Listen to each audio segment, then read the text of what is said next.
Hello बच्चों, आपका मेरे चैनल पर मिशन लक्ष्य पर स्वागत है। और आज का ये लेक्चर जो है वो है रविन्द्रनाथ टैगोर के बारे में। और जैसा कि हम लोग विवेकानंद जो इंडियन एक शैक्षिक विचारक हैं, इंडियन थिंकर हैं, उनके बारे में हम लोग पढ़ चुके हैं। पिछला लेक्चर जो मैंने किया था, वीडियो बनाया था, वो था। और अब हम लोग जो हैं रविन्द्रनाथ टैगोर के बारे में जानेंगे कि इनके शिक्षा के प्रति कैसे विचार थे, शिक्षा के बारे में इन्होंने क्या कहा है।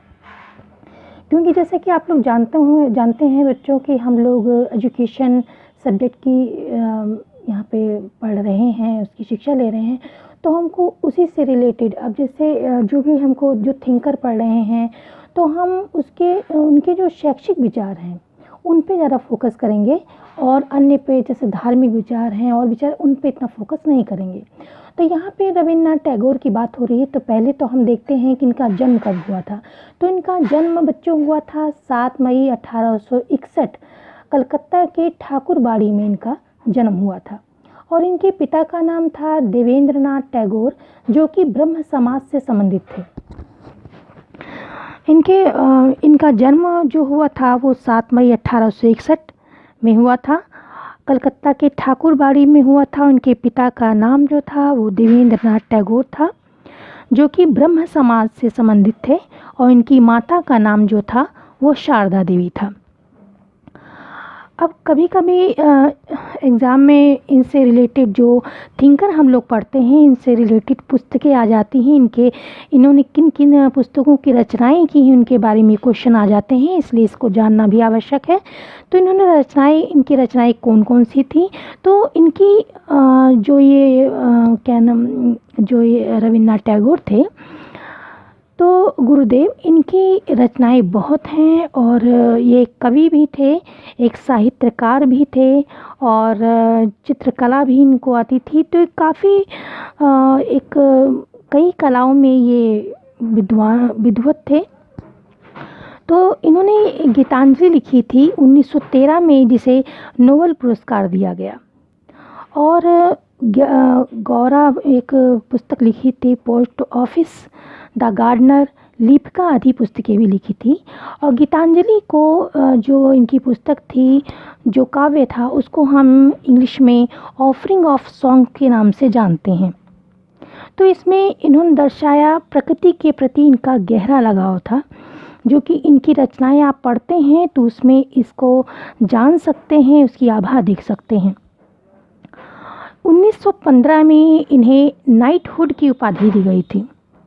1915 में इन्हें नाइटहुड की उपाधि दी गई थी अंग्रेज़ों के द्वारा, जिसे इन्होंने 1919 में जालियांवाला हत्याकांड के बाद वापस कर दी थी। इनको उपाधि दी गई थी, लेकिन जब ये हत्याकांड हुआ 1919 में, जालियांवाला हत्याकांड, तो उसमें ये वापस इन्होंने एक तरह से नाराज़ हो गए और उन्होंने जो उपाधि थी ये वापस कर दी थी। और सर्वप्रथम महात्मा गांधी ने इन्हें गुरुदेव कहकर संबोधित किया था। तो बच्चों, इन्होंने इनके शब्द ये हैं कि पूरे विश्व के बारे में कि यत्र विश्वम भवत्येक नीडम, यानी संपूर्ण संसार जो है वो घर के समान है। ये पूरा संसार जो है वो घर के समान है। इसलिए गुरुदेव ने मानवता की बात को करते हैं। पूरे संसार में जो मानव हैं, सबकी एकता के बारे में बात करते हैं। ये राष्ट्रवाद के विरोधी थे। ये कहते हैं कि अगर हर देश जो है, हर राष्ट्र अपना अपना राष्ट्र करेगा तो वहाँ एक युद्ध की स्थिति आ जाएगी, क्योंकि वहाँ विश्व प्रेम, मानवता की बातें नहीं होंगी, मानवता के विकास की बातें नहीं होंगी, और सभी अपने अपना हित चाहेंगे। और यही हुआ। यही आपने जो दो विश्व युद्ध हुए हैं उसमें यही देखा गया कि उन्होंने अपनी अपनी महत्वाकांक्षा, अपने अपने राष्ट्रों को आगे बढ़ाने के लिए, और मानव युद्ध हुआ और उसमें मानवता त्राही त्राही करने लगी, और कितना नरसंहार हुआ उसमें, ये तो आप लोग परिचित ही होंगे। तो इनके अगर इनकी विचारधारा को देखते हैं तो कहीं न कहीं इन्होंने वासुदेव कुटुंब की भावना को जीकर भी दिखाया है और मानवता की बात तो ये करते ही थे और पूरे संसार को वासुदेव कुटुंब की भावना बताते थे कि उसको मानव को इसी भावना से जीना चाहिए। तो इन्होंने और अब इनके विद्यालय के बारे में जानते हैं। इन्होंने जो विद्यालय खोला था वो पहले ब्रह्म विद्यालय के नाम से जाना जाता था और फिर शांति निकेतन और अब इस समय वर्तमान समय में विश्व भारती विश्वविद्यालय के नाम से जाना जाता है और अब इसे केंद्रीय विश्वविद्यालय के रूप में जाना जाता है। इसी केंद्रीय मान्यता प्राप्त है, ये केंद्रीय विश्वविद्यालय बन गया है। तो इस विश्वविद्यालय में अनेक विभाग हैं जिन्हें हम भवन कहते हैं। अब ये भवन क्या है इनको जानेंगे।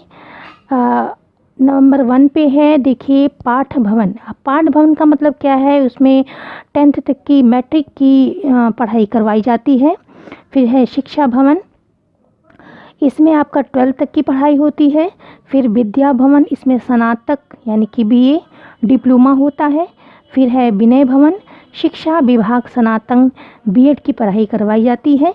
फिर है कला भवन, इसमें कला, शिल्प कला और संस्कृति और फिर है चीन भवन। अब जो चीन भवन यहाँ पे है, यहाँ पे वो कहते थे कि जहाँ मैंने बताया कि वो पूरे विश्व की बात करते हैं, तो वो जो अलग अलग देश थे उनकी संस्कृति को भी चाहते थे कि बच्चे पढ़ें। तो इसीलिए चीन भवन के नाम से और देशों की संस्कृति जो हैं वो भी उन देशों के नाम से भी भवन बनाए गए थे। जैसे चीन भवन में चीन की संस्कृति पढ़ाई जाती थी, चीन के बारे में बताया जाता था, वैसे और भी देशों के बारे में उनके अलग अलग भवन थे।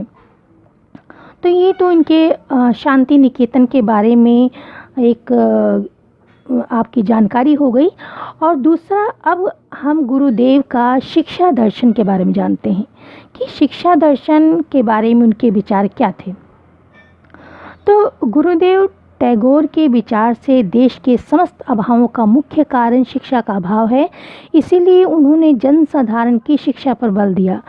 तो बच्चों, ये तो आप भी जानते हैं कि जो जनसाधारण के लिए शिक्षा कितना उपयोगी है, कि पहले के समय में देखिए शिक्षा का इतना ध्यान नहीं दिया जाता था। ज़्यादातर जो जनसाधारण थे वो अशिक्षित थे और तो उनको इतना मतलब कोई भी मूर्ख आसानी से बना सकता था अगर उनको ज्ञान नहीं है, उनको शिक्षा उन्होंने प्राप्त नहीं की है।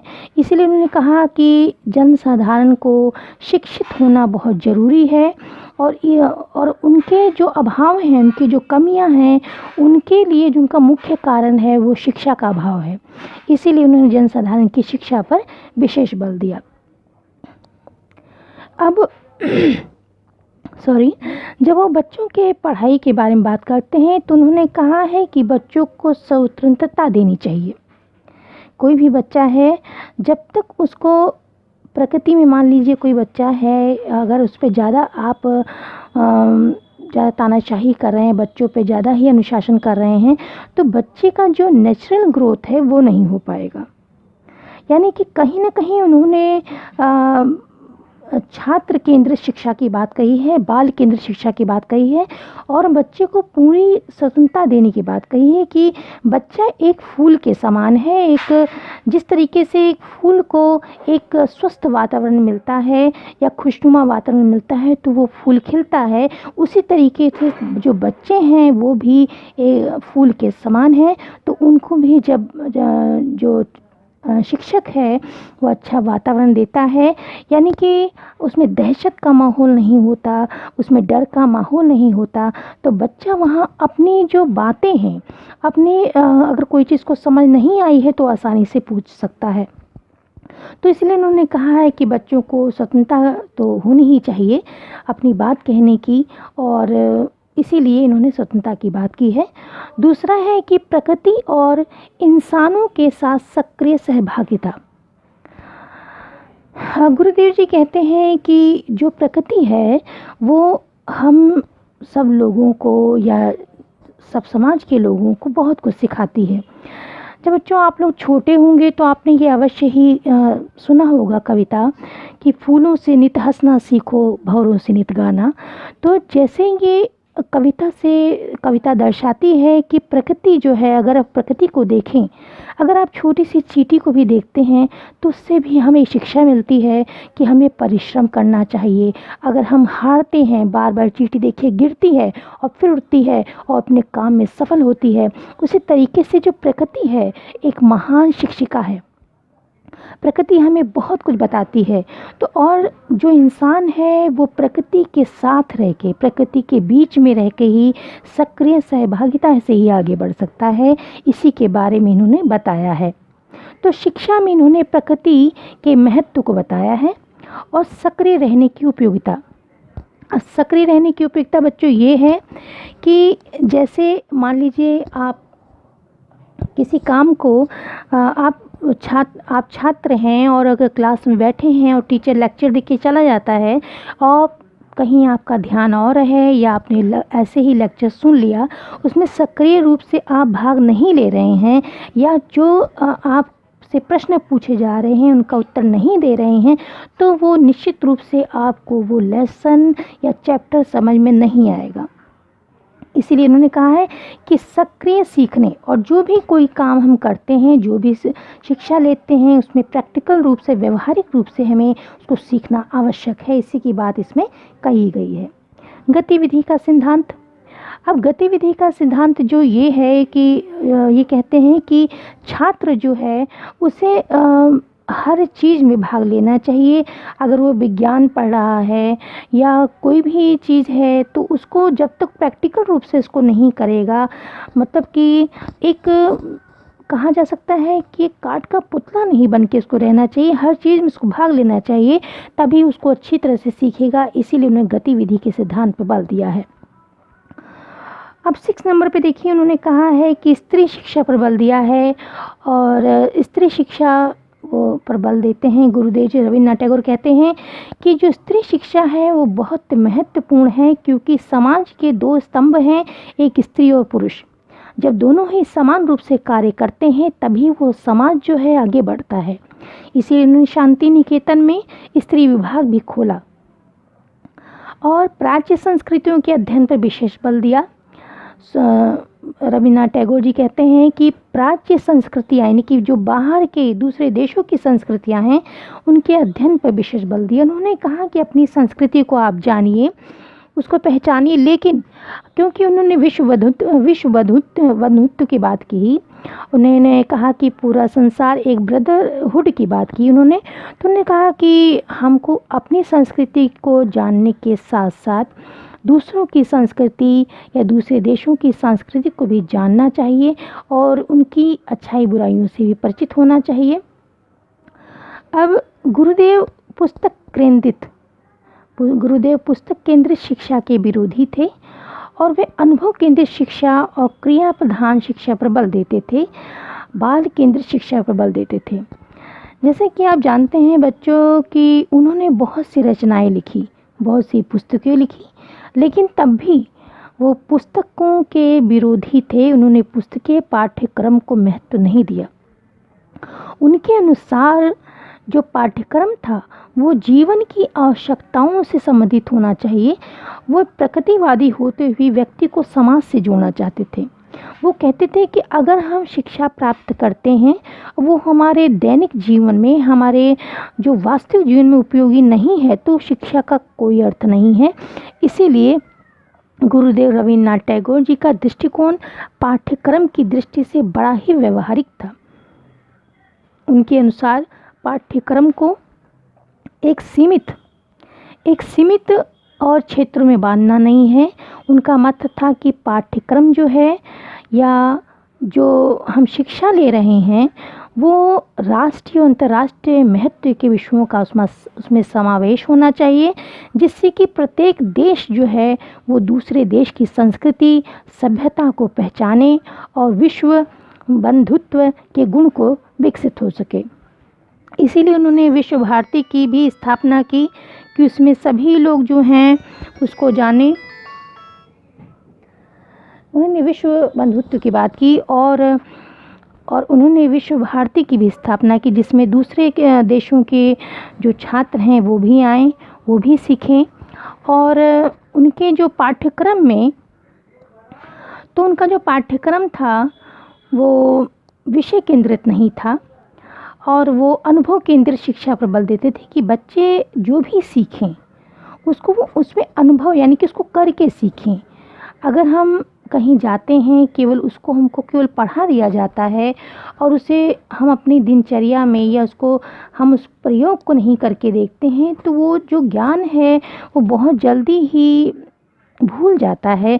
तो इसीलिए इन्होंने कहा कि जो भी हम ज्ञान प्राप्त करें उसको अपने जीवन में प्रयोग करें, उसे सीखें।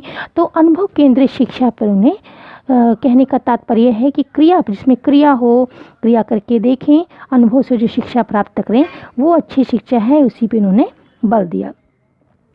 अब पाठ्यक्रम के बारे में उन्होंने कहा है कि जो बच्चे हैं वो भाषा, साहित्य और इतिहास, भूगोल, कला, संस्कृति के अतिरिक्त वो ये सब सामाजिक और सांस्कृतिक विषयों को भी जानें और संसार के भौगोलिक, ऐतिहासिक और धार्मिक चीज़ों को भी जानें। तो अब इनके जो पाठ्यक्रम था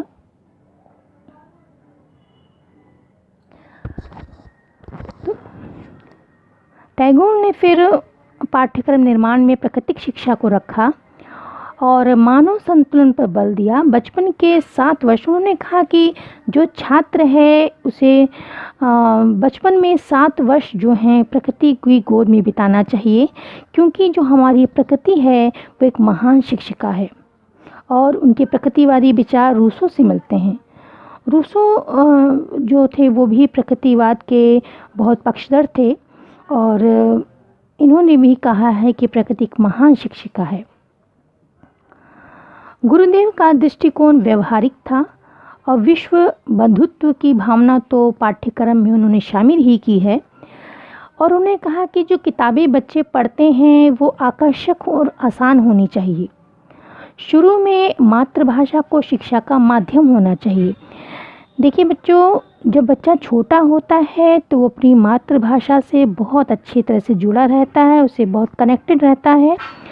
और अगर हम उस पर अन्य भाषा थोपते हैं तो वो अच्छी तरह से इसको ग्रहण नहीं कर पाता, सीख नहीं पाता। तो उन्होंने जो मातृभाषा है उसको शिक्षा में एक माँ के दूध के समान भी बताया है कि जिस प्रकार एक शिशु के लिए, बच्चे के लिए माँ का दूध आवश्यक है, उसी तरीके से शिक्षा में मातृभाषा का होना बहुत आवश्यक है। तो इसलिए कहा है कि मातृभाषा जो है वो शिक्षा का माध्यम होनी चाहिए शुरू में। और शिक्षण विधियों की बात कर लेते हैं। तो शिक्षण विधियाँ उन्होंने कौन कौन सी कही हैं। गुरुदेव जी जो रविन्द्रनाथ टैगोर थे मनुष्य को भौतिक और आध्यात्मिक तत्वों का योग मानते हैं।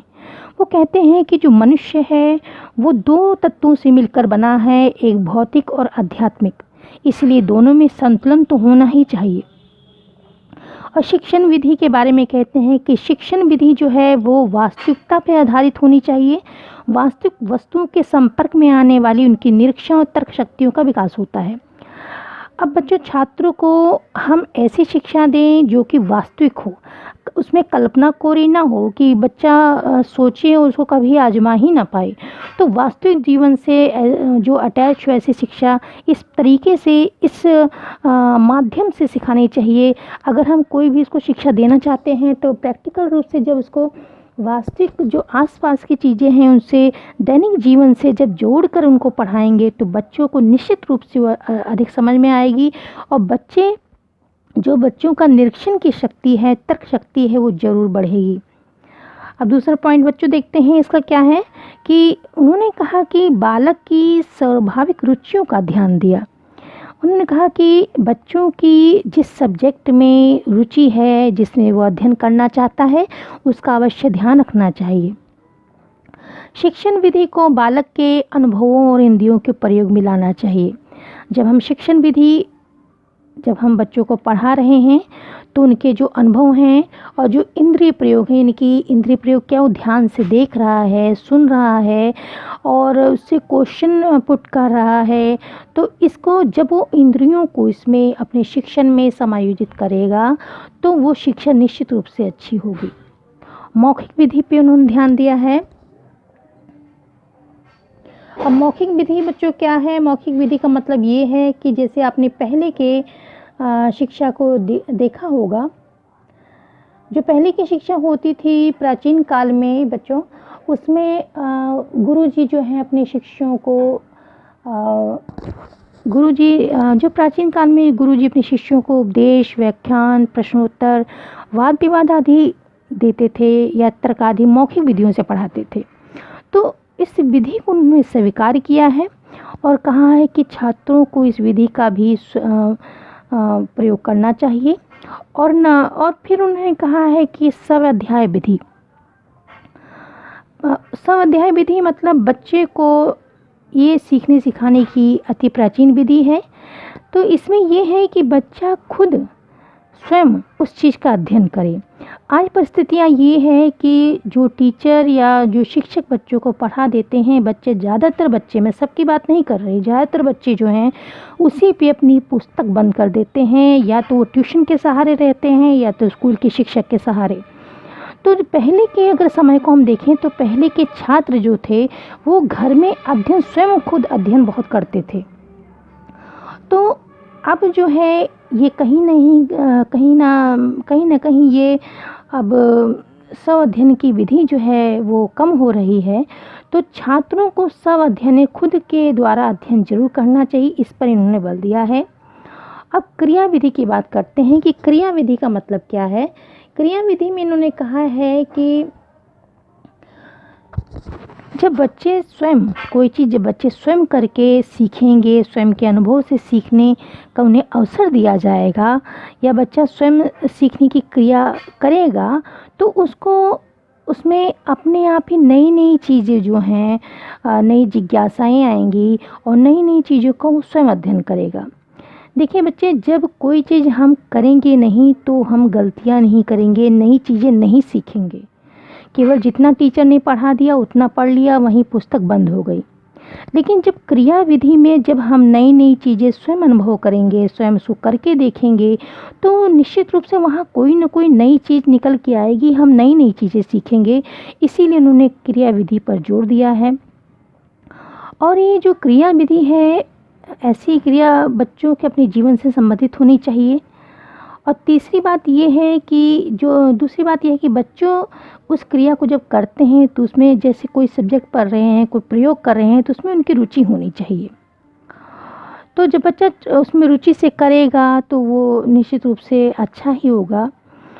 तो इन्होंने क्रिया विधि पे ध्यान दिया और प्रयोग विधि पर बल देते हैं कि जब हम विज्ञान की शिक्षा लेते हैं, कला सीखते हैं, कौशल है कोई सीखते हैं, कोई व्यवहारिक विषय सीखते हैं, तो उसमें हम प्रयोग करके देखते हैं।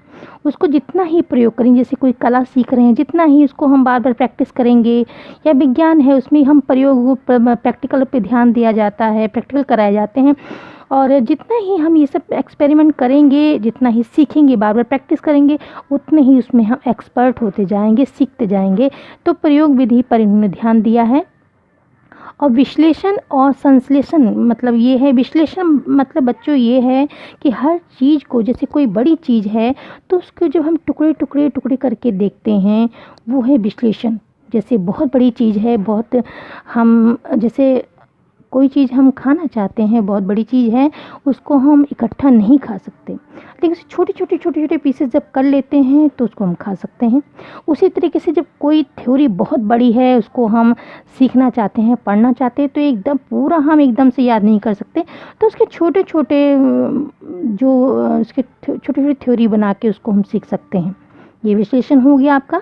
और संश्लेषण मतलब ये हुआ कि बहुत सारी थ्योरियों को जोड़ के एक थ्योरी बनाना, इस मतलब बहुत सारी चीज़ों को मिला के एक चीज़ बनाना, नई परिभाषा बनाना, ये आपका संश्लेषण विधि हो गई। अब एक पॉइंट है, उन्होंने कहा है कि भ्रमण के द्वारा सीखना।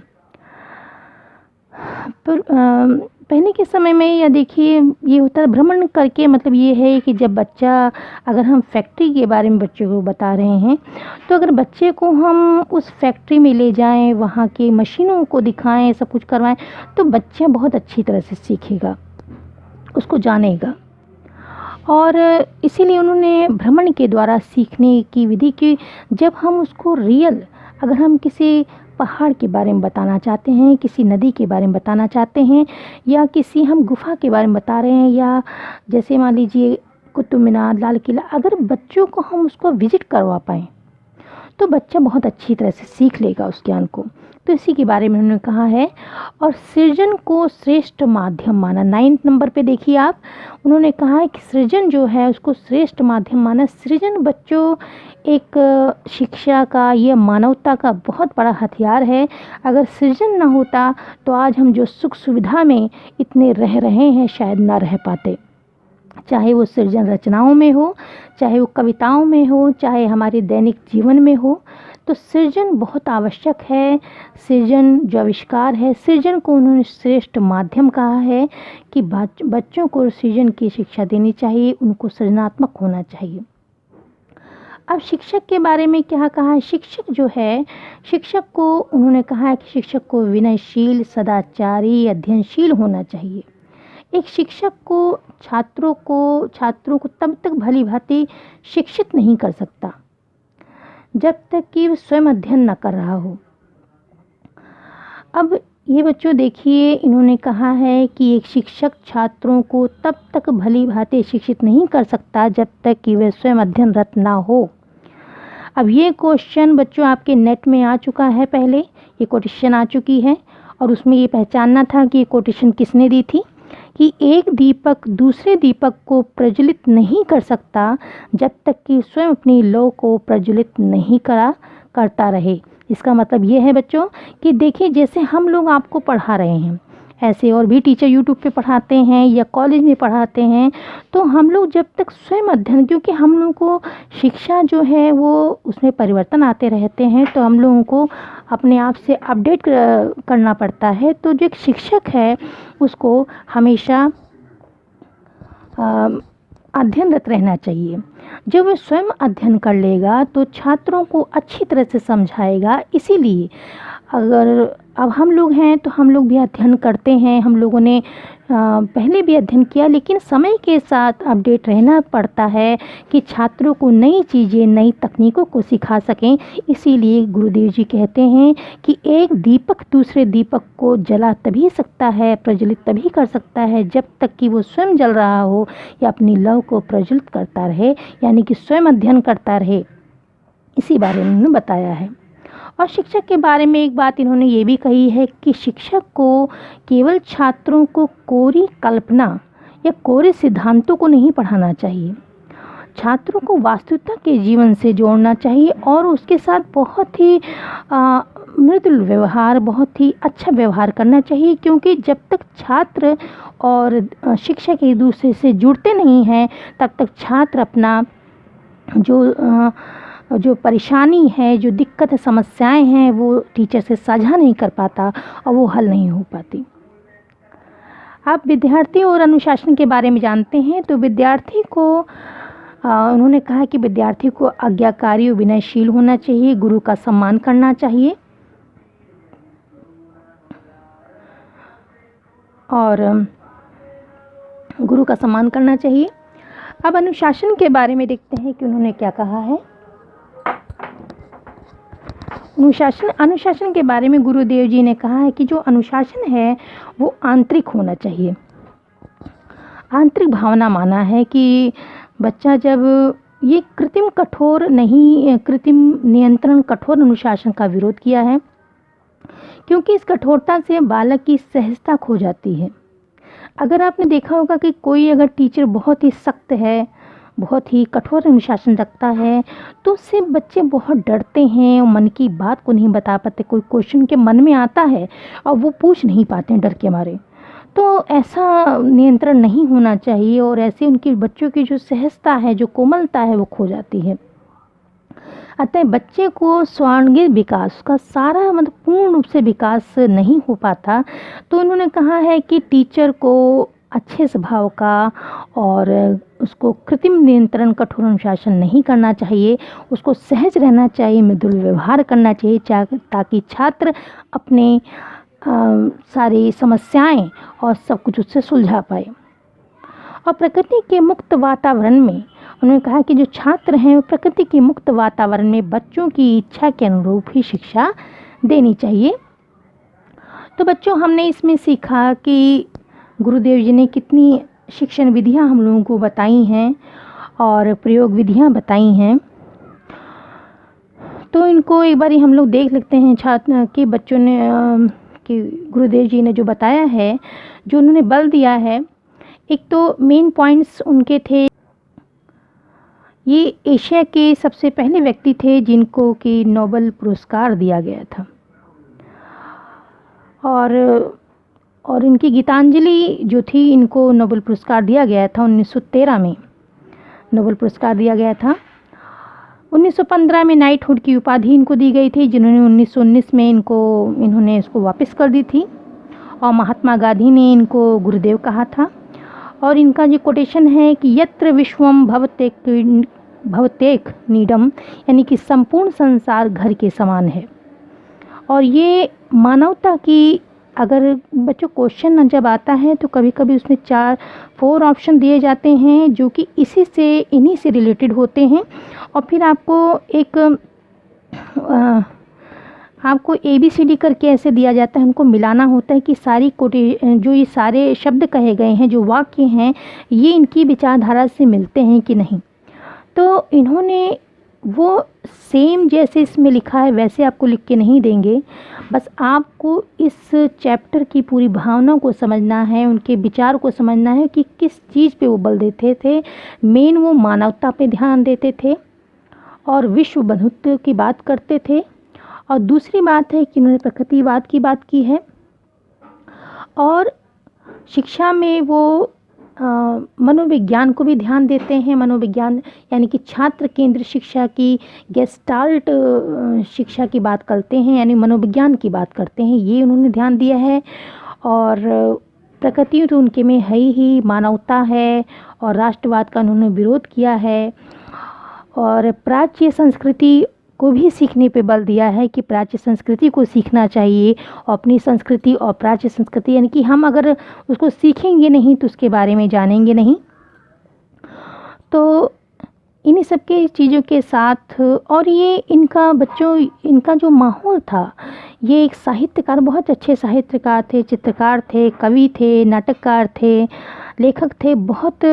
और इनके घर का माहौल भी इस तरीके का था कि इनके जो बड़े भाई थे वो भी नाटककार, लेखक थे, और इनकी बहन भी उपन्यासकार थी।